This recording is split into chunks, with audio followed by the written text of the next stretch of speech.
Hello साथियों, नमस्कार। जैसा कि आपने देखा कि हमने हिंदी वर्णमाला के 2 क्लास को पढ़ लिया है। आज बारी है तीसरे क्लास की।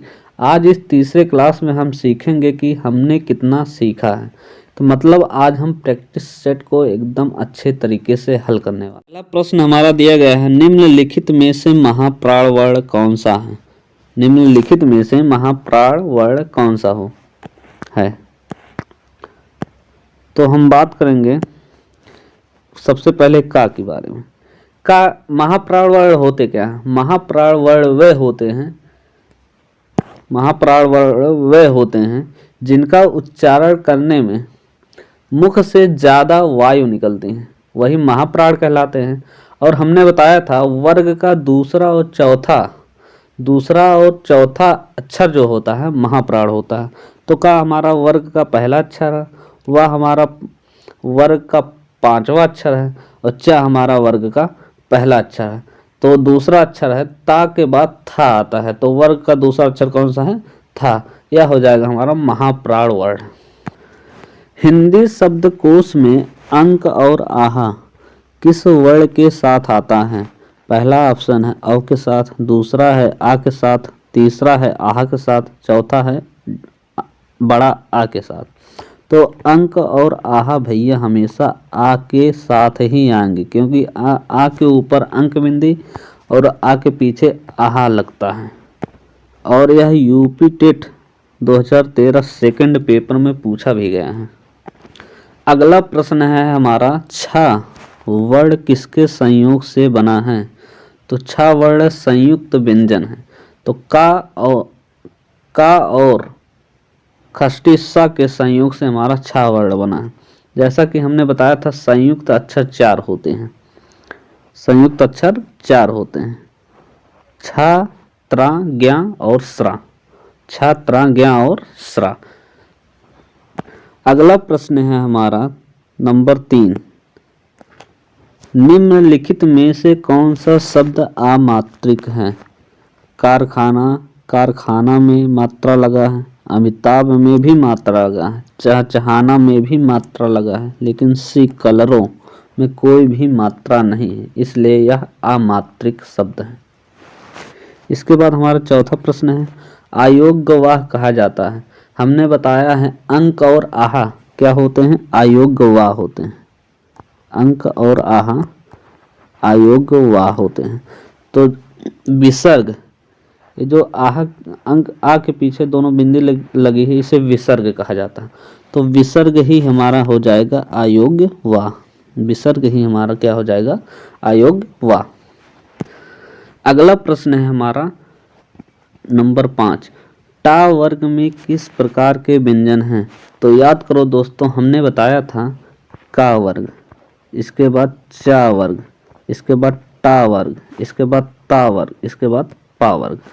तो का वर्ग को कंठ, चा वर्ग को तालु, टा वर्ग को मूर्धा, ता वर्ग को दंत तथा पा वर्ग को ओष्ठ बताया था। तो टा हमारा किस प्रकार का व्यंजन हो जाएगा? तो टा हमारा हो जाएगा मूर्धा। टा हमारा क्या हो जाएगा? मूर्धा। तो ऑप्शन नंबर सी मूर्धा में दिया गया है। अगला प्रश्न है हमारा, प्रयत्न के आधार पर ला किस प्रकार की ध्वनि है? तो प्रयत्न के आधार पर ला किस प्रकार की ध्वनि है? तो याद करो, हमने बताया था पार्श्विक व्यंजन जो होता हमारा ला होता है, पार्श्विक व्यंजन ला होता है, तथा प्रकंपित व्यंजन बताया था रा होता है। तो प्रयत्न के आधार पर ला हमारा पार्श्विक व्यंजन हो जाएगा, पार्श्विक ध्वनि हो जाएगा। पार्श्विक व्यंजन ला हो जाएगा, प्रकंपित व्यंजन रा हो जाएगा, तथा उत्क्षिप्त व्यंजन बताया गया था डा और ढा हो जाएगा, तथा स्पर्श संघर्षी व्यंजन हो जाएगा चा, छ, जा, झा। चा, छा, जा, झा स्पर्श संघर्षी व्यंजन है। इसके बाद है 7वां, हिंदी वर्णमाला में अंक और आहा क्या है? हिंदी वर्णमाला में अंक और आहा क्या है? अभी थोड़ी देर पहले बताया गया था। अंक और आहा क्या है? अयोग्य वाह, अयोग्य वाह। अगला प्रश्न है हमारा, निम्नलिखित में से अर्ध स्वर कौन सा है? अर्ध स्वर के बारे में बात करें तो या और वाह हमारे अर्ध स्वर कहलाते हैं। या और वाह हमारे अर्ध स्वर कहलाते हैं। तो इसमें पहला नंबर ए या है, तो इसका राइट आंसर हो जाएगा या, अर्ध स्वर। पा जो है हमारा ओष्ठ से बोला जाता है। ज्ञा है संयुक्त व्यंजन। छा भी एक संयुक्त व्यंजन है। इसके बाद है, निम्नलिखित में से कौन सा संयुक्त व्यंजन नहीं है? निम्नलिखित में से कौन सा संयुक्त व्यंजन नहीं? छा, त्रा, ज्ञा ये सभी संयुक्त व्यंजन है, लेकिन फा जो है हमारा संयुक्त व्यंजन नहीं है। संयुक्त व्यंजनों की संख्या हमने 4 बताया था, छा, त्रा, ज्ञा और स्रा है। इसके बाद है, निम्नलिखित में से कौन सा व्यंजन पार्श्विक व्यंजन है? कौन सा व्यंजन पार्श्विक व्यंजन है? तो पार्श्विक व्यंजन हमारा हो जाएगा ला। ला हमने बताया था पार्श्विक व्यंजन हमारा ला है तथा प्रकंपित व्यंजन रा है। भाषा विज्ञान की दृष्टि से उ किस प्रकार का स्वर है? भाषा विज्ञान की दृष्टि से उ किस प्रकार का स्वर है? तो उ हमारा पश्च स्वर माना जाएगा, पश्च स्वर माना जाएगा। वा का उच्चारण स्थान है, वा का उच्चारण स्थान है।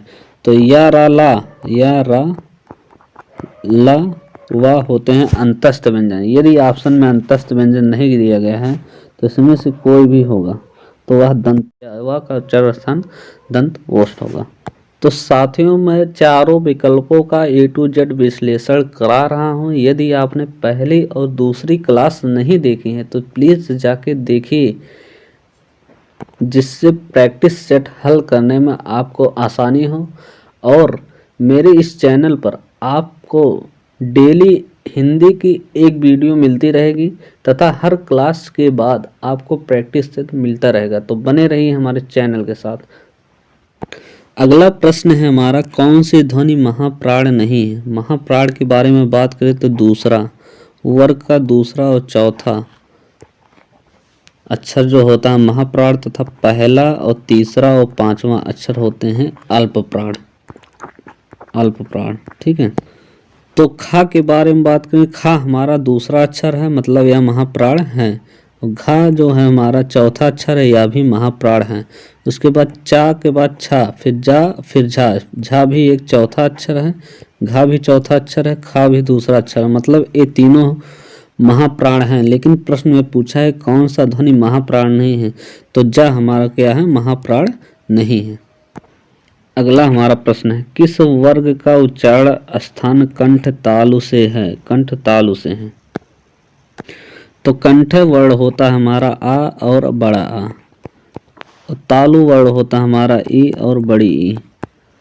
इन्हीं दोनों के संयोग से बनता है कंठ तालु, इन्हीं दोनों के संयोग से बनता है कंठ तालु। यदि आ का संयोग ई से होगा, यदि आ का संयोग ई से होगा तो हमारा ए बनेगा। यदि बड़ा आ का संयोग बड़ी ई से होगा तो हमारा अय बनेगा। यही दोनों वर्ड क्या हो जाएंगे? हमारे कंठ तालु हो जाएंगे। तो ऑप्शन में डी दिया गया है, तो ए हमारा क्या है? कंठ तालु हो जाए। अगला प्रश्न है हमारा, निम्नलिखित में से कौन सा व्यंजन संघर्षी, कौन सा व्यंजन संघर्षी है? बात करें संघर्षी व्यंजन की, तो संघर्षी व्यंजन की बात करें तो सिर्फ हमारा हा जो हो जाएगा संघर्षी व्यंजन हो जाएगा। यदि स्पर्श संघर्षी व्यंजन कहता है, स्पर्श संघर्षी व्यंजन, तो हमारा हो जाएगा चा, छा, जा, झा। यहाँ पर सिर्फ पूछा है स्पर्शी व्यंजन, तो हमारा हो जाएगा हा। इसके बाद अगला प्रश्न है, निम्नलिखित में से कौन सा व्यंजन स्पर्श संघर्षी व्यंजन है? निम्नलिखित में से कौन सा व्यंजन स्पर्श संघर्षी व्यंजन है? तो स्पर्श संघर्षी व्यंजन यहाँ पे चा या तो होगा, या तो छा होगा, या तो जा होगा, या तो झा होगा। तो यहाँ पे केवल जा दिया गया है, इसलिए स्पर्श संघर्षी व्यंजन जा है। इसके बाद अगला प्रश्न है, विसर्ग से बना शब्द कौन सा है? विसर्ग से बना शब्द कौन सा है? तो तो विसर्ग जहाँ पर लगा होगा वही शब्द विसर्ग से बना होगा, अन्यथा कोई शब्द इसमें नहीं दिया गया है। अगला प्रश्न है, हिंदी की मूर्धन्य ध्वनियाँ हैं। तो हमने बताया था का वर्ग को कंठ से बोला जाता है तथा चा वर्ग को तालु से बोला जाता है, और टा वर्ग को मूर्धन्य से बोला जाता है, ता वर्ग को दंत से बोला जाता है तथा पा वर्ग को ओठ से बोला जाता है। तो मूर्धन्य ध्वनियां हो जाएंगी हम ऑप्शन नंबर बी, टा ठा डा ढा, ऐसा मूर्धन्य ध्वनियां हैं। इसके बाद है हिंदी की बा ध्वनि है। तो पा फा बा क्या है, ओष्ठ से बोले जाते हैं, तो ओष्ठ ध्वनि है। क्या है, ओष्ठ ध्वनि है। इसके बाद है निम्नलिखित में से दंत ध्वनि है। निम्नलिखित में से दंत ध्वनि कौन सी है? ता था दा धा ना, ये सभी क्या है, दंत ध्वनि है। ता था दा धा ना, ये सभी दंत ध्वनि है। क्या आप इसे कौन सा स्वर संवृत्त है? कौन सा स्वर संवृत्त है? तो ई जो हमारा संवृत्त ध्वनियां है।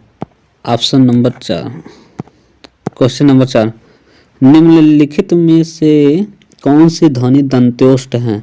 तो दंतोष्ठ केवल वा होगा, क्योंकि और सभी ता था दा धा ना क्या है, दंत से बोले जाते हैं तथा पाफा बाभा मा ओष्ठ से बोले जाते हैं, और वा या रा ला वा की बात करें तो यह दंत ओष्ठ से बोले जाते हैं। यदि या रा ला वा दिया गया है, ऑप्शन में नहीं दिया गया है, अंतस्थ व्यंजन है, अगर ऑप्शन में नहीं दिया गया है तो इसका मतलब ये क्या है, दंत ओष्ठ है।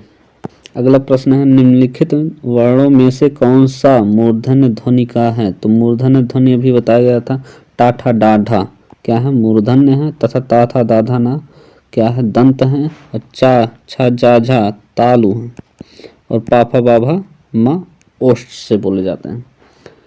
बड़ा सा ध्वनि का उच्चारण स्थान है। बड़ा सा ध्वनि का उच्चारण स्थान क्या है? तालव्य है। क्या है? तालव्य है। बड़ा सा को तालव्य सा भी कहा जाता है। निम्नलिखित में से कौन सा व्यंजन पार्श्विक व्यंजन है? पार्श्विक व्यंजन हमारा ला है। पार्श्विक व्यंजन हमारा क्या है? ला है। यह कई बार पूछेगा। पार्श्विक व्यंजन तथा प्रकंपित व्यंजन में सभी लोग कंफ्यूज होते हैं। तो प्रकंपित में क्या निकल रहता है?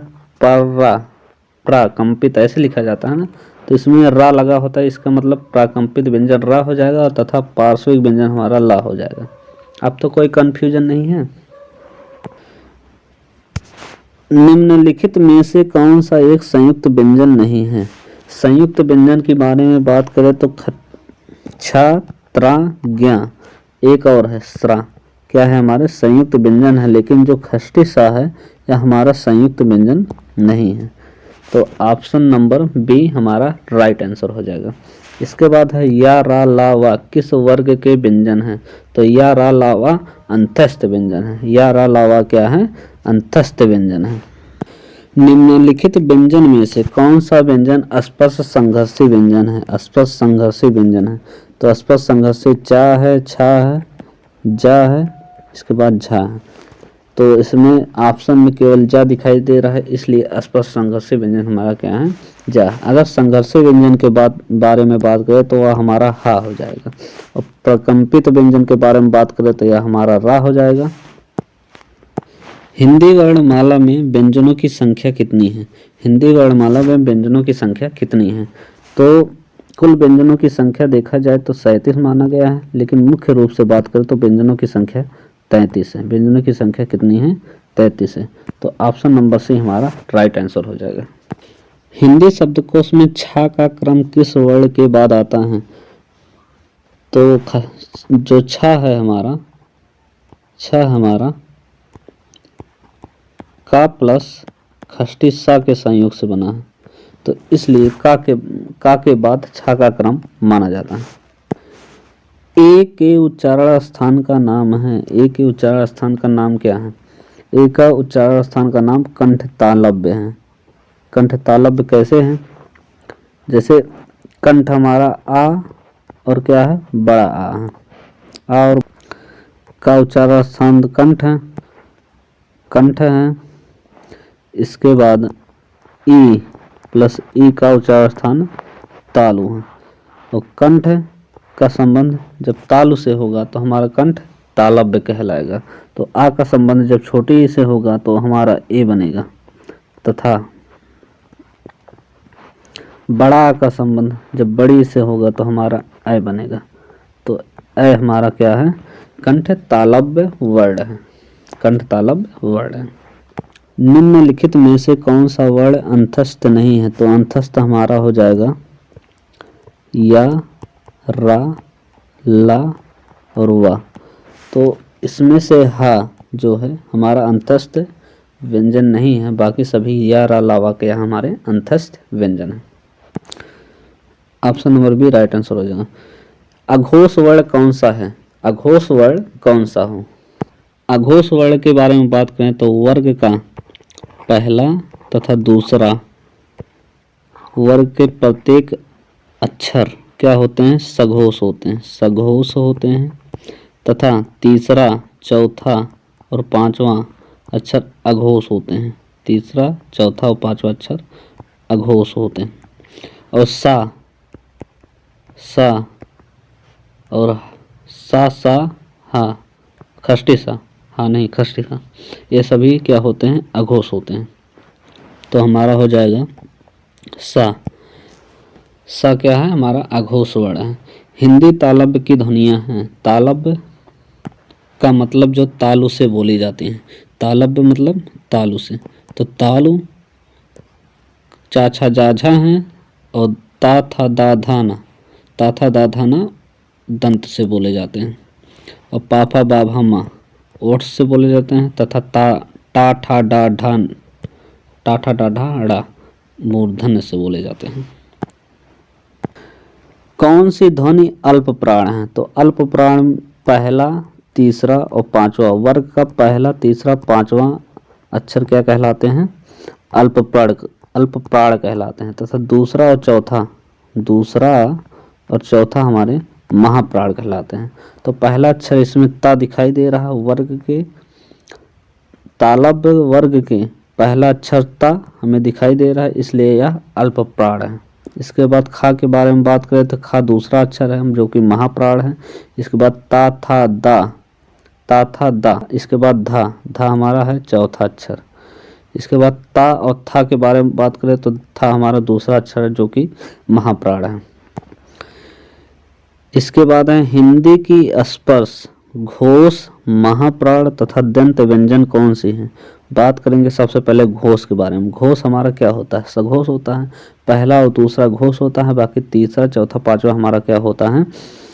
अघोष वर्ण होते हैं। महाप्राण के बारे में बात करें तो महाप्राण हमारा दूसरा और चौथा वर्ग का दूसरा चौथा व्यंजन क्या होता है? महाप्राण होता है। ठीक है। इसके बाद दंत से बात करें तो ता था दा धा ना हमारा क्या होता है? दंत वर्ण होता है। तो इसमें था दिखाई दे रहा है, इसका मतलब यह क्या है? घोष भी है और महाप्राण भी है और क्या है? दंत भी है। इसके बाद अगला प्रश्न है हिंदी की स्पर्श व्यंजन, घोष, महाप्राण, ओष्ठ व्यंजन कौन सी है? तो हमें इसमें इन सब प्रश्नों में केवल एक ही देखना रहता है। जैसे ओष्ठ के बारे में बात करें, पा फा बा भा मा, इसी में से कोई होगा तो भा हमें दिखाई दे रहा है, इसलिए यह घोष भी माना जाएगा, महाप्राण भी होगा और ओष्ठ भी होगा। अगर हम महाप्राण जैसे होता है दूसरा और चौथा वर्ग का दूसरा चौथा अक्षर, पा फा बा भा क्या है? हमारा महाप्राण है। तो फ्रेंड्स कैसी लगी वीडियो? यदि आपको वीडियो अच्छी लगी हो तो आप अपने दोस्तों के पास शेयर कीजिए जो भी हिंदी की तैयारी कर रहे हैं या फिर अदर एग्ज़ाम की तैयारी कर रहे हैं या फिर यूपी टेट की तैयारी कर रहे हैं, उन सभी के लिए यह वीडियो खास होने वाली है। तो यदि आप चैनल पर नए हो तो चैनल को लाइक करें, शेयर करें तथा सब्सक्राइब करें।